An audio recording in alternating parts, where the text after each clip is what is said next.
Hello, this is Faith at Faith and Books. How are you doing? It is a gorgeous fall afternoon. It's just been a lovely, lovely day. I only have a few minutes, so I'm going to really, truly this time make it short. This is going to be my November, nonfiction November, and a little bit more TBR. So I think it is Olive at a Book Olive who started this or kind of hosts the event of Nonfiction November, which I always really appreciate because I think it's a good chaser for Victober, because in Victober I'm really steeped in these novels, these Victorian novels, which to me were the pinnacle of novel writing, really. And so it's really nice to counter it with some nonfiction. And I like reading nonfiction. I don't have a problem reading it. Like maybe some people might need a prompt for it. To be prompted to read it, but I like nonfiction. So, but I was watching Mitzi Reads and Writes, and she published her TBR, and I realized when she showed the 4 prompts that Olive, I guess, had come up with, each one of my books fit one of the prompts, which has never happened. I never really follow prompts. I never really do that, but this time it really worked out. So, I'm probably not going to get them in order because I don't have them right in front of me. What was the first one? The first one was record. The first word or prompt was record, and I am going to go back. I'm halfway through the first book in this Corfu trilogy by I'm always afraid I'm going to say the wrong name. Gerald, Durrell. And it's delightful. I love it. The first book, My Family and Other Animals, is a reread for me. And then hopefully at some point I'll get to the other 2 books. But I want to finish up the first book. And this is a memoir of his childhood on Corfu, on the island of Corfu, and his very eccentric family and his love of the natural world. He grew up to run a zoo and be a naturalist. And you could tell from very young that that's what he was really interested in. So I'm really excited to get back to this. I left it halfway through for Victober, and I'm going to come right back to it in November and try to finish up the first book. It's just gorgeous writing, really funny. It's just a delightful book, and I'm hoping that the other 2 books in the trilogy are the same. But at least I'm going to get through the first book in November. So that was the first prompt, was record. What was the next prompt? I think it was element, the word element. And I'm going to say that reading Walden Pond, or is it just Walden, by Thoreau, Henry David Thoreau, is tied to that prompt because he sort of went out into the elements. I mean, he lived in a little cabin and his sister brought him food. So he wasn't like, a pioneer out on the prairie or something.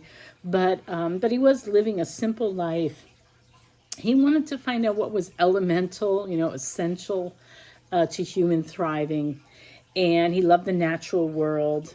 And he's also very elemental in American conservation. So I think he ties in with the word element. And I'm going to read him on my Kindle.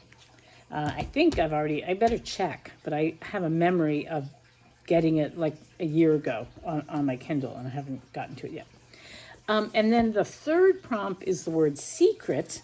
And I just happened to buy this from Thrift Books.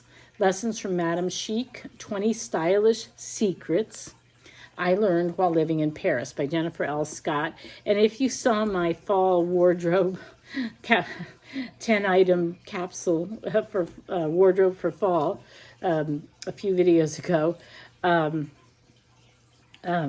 that was inspired by Jennifer L. Scott, so I thought I would go ahead and get her book and read it. This is going to be a very light read, but this kind of lifestyle stuff I think is fun to read sometimes, and it puts me in a better mood, gives me a better attitude for just dealing with, the daily stuff you got to deal with, and it makes life a little more intentional, and I always need that kind of encouragement.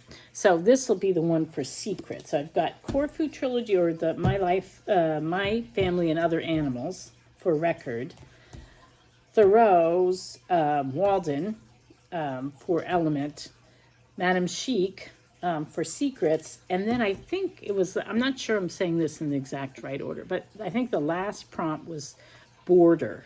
BORDER. And this is a book that I wanted to read for Sustainability July, and I never got to. I've been wanting to read it for years, and I impulse bought it in the spring in anticipation of Sustainability July, and then I never got to it. So it's The Outermost House by Henry Beston, and A Year of Life on the Great Beach of Cape Cod. Well, a beach is a border, right? I mean, if somebody comes in a boat, you know, they're entering the country. And, you know, it's the border between land and sea. So I think this fits the word border. And I'm looking forward to reading this. So 3 of the books basically are about nature. This guy was a naturalist. Henry David Thoreau was a naturalist. And then Gerald Durrell was a naturalist. So 3 out of the 4 are about nature, which I think sounds really neat. I think that sounds like a good focus for November.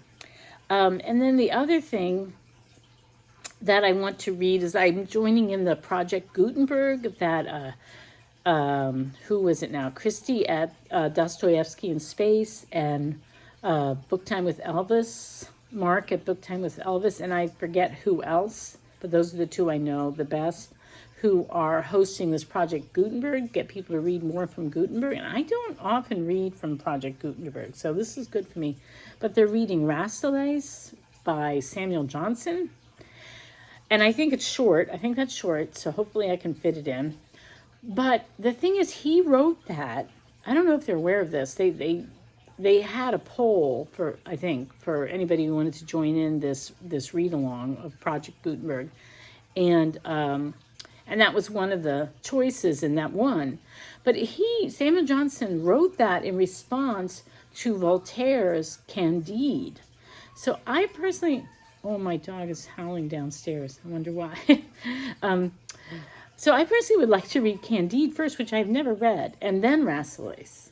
So am I going to be able to fit that in November? I don't know, because I'm also way behind in my City of God reading. And I really, really want to finish that by December 31st. I will be upset with myself if I don't finish it. And I got behind. And so I want to catch up. So that's also going to take a lot of focus. Why is my dog whining like that? I wonder what the problem is. Probably the cat's down there. Yeah, I think. Because he's actually pretty good in the crate. So I don't know why he's suddenly... Anyway... what was I saying? So somehow I want to read Candide and Rascals in November. So is that too tall of an order?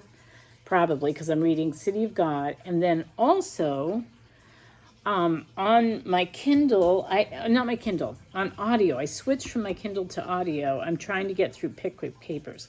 Because I looked at the Kindle, how far I've gotten on Pickwick Papers, and it said something like 97 pages out of 617 or something like that.